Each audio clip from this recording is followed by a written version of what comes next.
gonna leave, it's gotta be a great. It's gotta be. It would depend on where he landed, but I think if he goes or if he stays depends on how the Dubs do this year. Like if they, let's say that they don't get to conference, maybe he goes. Because the whole thought process is that they had to pay Draymond probably more than they wanted to, Right. and Steph's probably getting a little less than he could have or maybe even deserves. And so right now there's not a lot of money for Harrison. Exactly. So he'd have to take way less than the market would dictate. And so you combine that with losing, I think he's gone. Because even when Mark Jackson was there, he showed flashes. That's what I'm saying. Last year was actually a step back statistically for him. Yeah, I mean, but he got the start last year. So, because Iggy came off the bench, and that was the whole swap with them. So he did less, but it was a whole team mentality thing. So yeah, I mean, I think he's a legit player. I do. I think he's a really good small forward who can, in this stretch ball league, play the four. But I mean, he'd have to go somewhere like James Harden did to Houston initially, where like everything just flows through you, and he doesn't play that position. What about someplace like Orlando, who's missing a piece? Not there. Okay, not there. I messed that up trying to improvise. No, yeah, he get a lot of ball there, but he's not enough of a ball handler to me to have that same impact. And that's what I meant to set that up. Preface my question with that. That's why I said in general he's not on Harden's level, and that was the regard that I was talking about. What you think, B? You think he hangs around and tries to be a piece? I'm not a huge Harrison Barnes. B is tough on these guys. I mean, I just think about when I look at the Rudy Gays, when I look at the Danny Grangers, and when I look at some of these guys that were in that position before him, that I'm looking solely as like small forwards that, you know, kind of play. He's more of a small forward power. They're more small forward shooting guards. When he went to the power forward lineup, it wasn't really like he was keeping Tristan Thompson off the board. And that's why Draymond Green leapfrogged him as far as with favor from Steve Kerr, because Draymond contributed in everything, whereas Harrison Barnes is more of an offensive battling guy. I will say what I learned about the formula to beat Cleveland. You have to have a guy go at LeBron. Absolutely. You can't beat Cleveland by just putting 5 guys on the court. And Harrison Barnes looked amazing in that series because his role was something that that's what he's designed to fit. So I think if we just shape his career or his potential or everything off of that particular series, I don't think it's justice.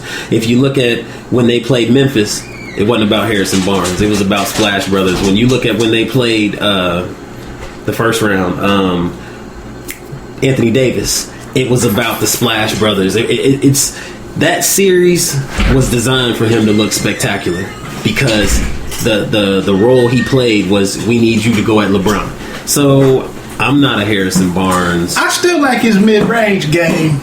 It's not on a Rip Hamilton's level because he doesn't move like that. But I still like the fact that maybe it's more akin to Paul Pierce in the mid-range game. I know I'm throwing some stuff out. I'm going to throw a name out.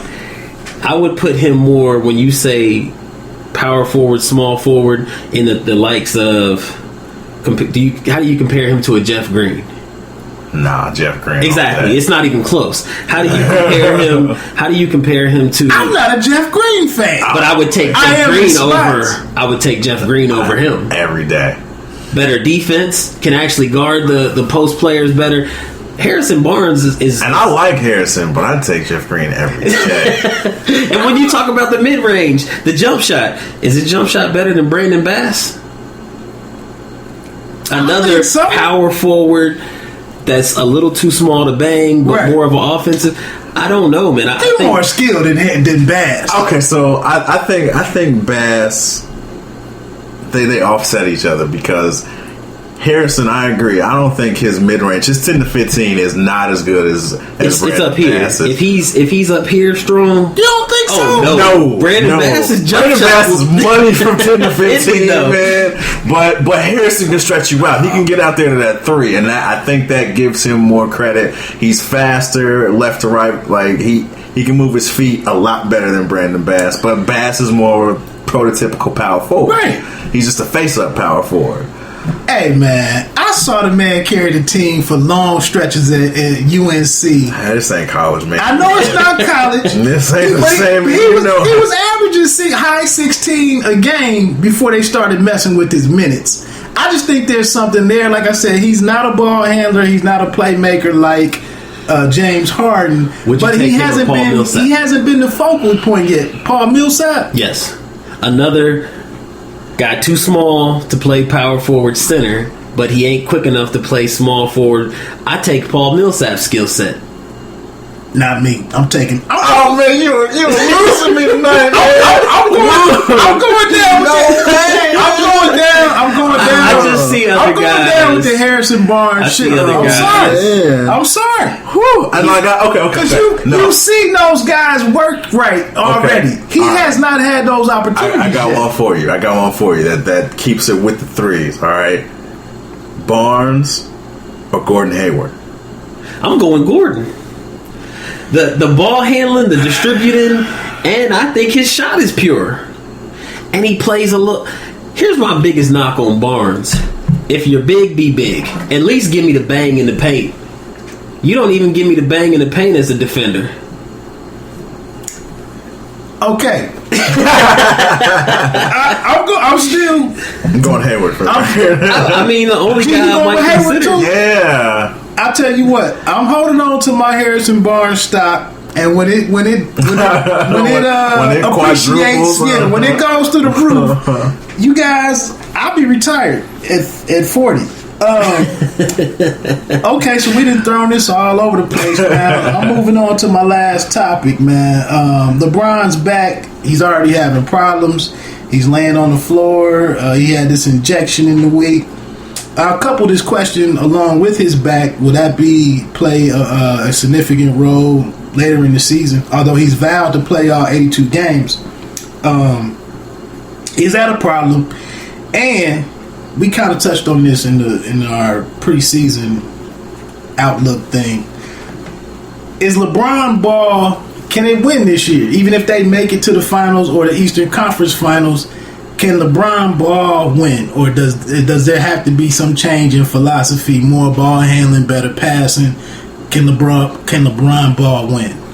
I think so. One, as far as this back thing, much ado about nothing, as far as I'm concerned. Like it's too early in the season to say that it's a chronic thing or that it's going to be a real issue. Like, he took games off last year. I don't think this year is going to be any different. Right. As far as can LeBron ball win, I'd answer that by saying I think that the flat answer is no. The second part of it is Kyrie being healthy, Kevin Love being healthy, and both of them contributing. And then I think David Blatt needs to, and we kind of talked about this before, I think Blatt needs to implement more of his offense. They need to run more of a Princeton-style offense. They need ball movement. They have too many guys that can space the floor. It can start with LeBron or even end with him, but they need to make the ball swing from side to side. I agree. I think that when you get to the better teams, now it is LeBron and he can make that work. But I just feel like the better teams, when they know what the rhythm is, as far as LeBron making this last second decision to pass the ball to one of the corners, when we know where the ball is going every possession, when you need to really lock down in the key moments, you know how to lock down. What say you, B? I absolutely think that we've seen that LeBron ball can't win. He won in Miami, which was the most diverse offense he played under at that time. equal firepower. Like Wade was actually a star, Right. Bosh was actually a star, and I think we've seen that that LeBron ball won't work. The issue that I have with Cleveland, and when I look at Cleveland, this goes back to our discussion earlier about football. I think in order to win, you have to have offense and defense. And I honestly don't think that what Cleveland has is a team that can guard the elite teams in the NBA.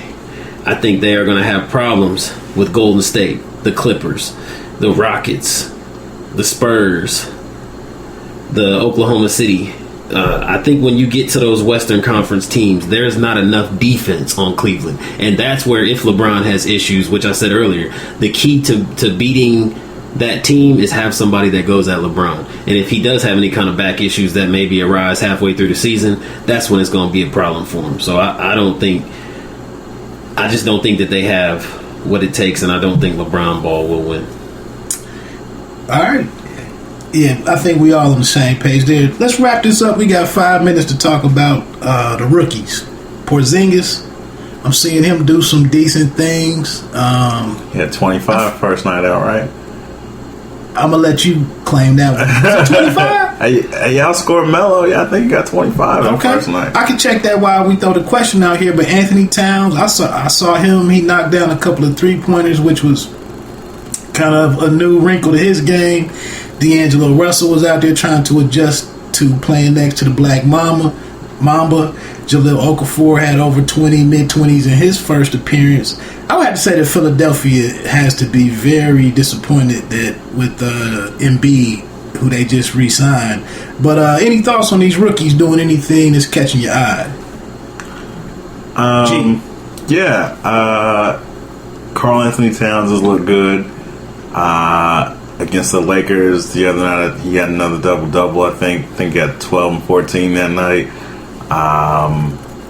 I think Ricky Rubio was holding it down that night, but I won't get into that. Still holding my Ricky Rubio flag. Emmanuel Mudiay, we had talked about him I haven't seen a few much pods of him back. He had 17 and 9 his first night out. Assists or rebounds? Assist. Okay. So I think I talked about liking him beforehand. So yeah, I mean, I think that D'Angelo Russell still looked lost. He still looked aloof out there. Yeah, it looked just like Summer League. Yeah. So that's my thoughts on it. For all the hype on him and the belief in him, and starting with the March Madness tournament when his play kind of spiraled downwards. And he just hasn't seemed to put it together yet. I mean, I think he's too good of a player not to eventually, but I just think now, the pressure is more on him, and he's got to figure this way out. But I don't think we're gonna get into Kobe in our next hoops and hops. But I just think playing along with Kobe is a bad deal for any young player and for a young team. Anything jumped out to you yet, B? In regards to Russell, as I spoke of earlier, where D Wade is a great mentor, I think Kobe is probably as bad a guy to play with give a rookie. And also, I also think Russell is basically coming into the league, as you always hear all these potential. He didn't have a good coach in college. And I don't know that I can say anything positive about the coach that he has right now, because it's Kobe. So, shots fired at B. Scott. Oh man, I'm a Philadelphia guy, and Okafor, I mean, he is playing for a team that's going to give him the ball pretty much every time down the court, but he's looked good as well. I actually was excited about this rookie class because I felt like a lot of guys were getting there was a lot of young teams last year that one or two pieces, you're actually going to come in and have an opportunity to have an impact in the game. So I feel like this is maybe, when we get to February, I think it's going to be an actual pretty good race to see who wins Rookie of the Year. And some of these guys, I think, are going to be actually contributing to teams that have a chance at making playoffs and being competitive. Are they still counting Julius Randle as a rookie since he broke his... He will be. Probably. I mean, it's Blake Griffin all over again. Exactly, and that's what I was wondering. Yeah, and what about Parker. Jabari. Yeah. I guess, he didn't play. I don't think he played enough. He only played the first week. Yeah, I'm about to say, he was only out there the first. Because I had him on my fantasy basketball team, and So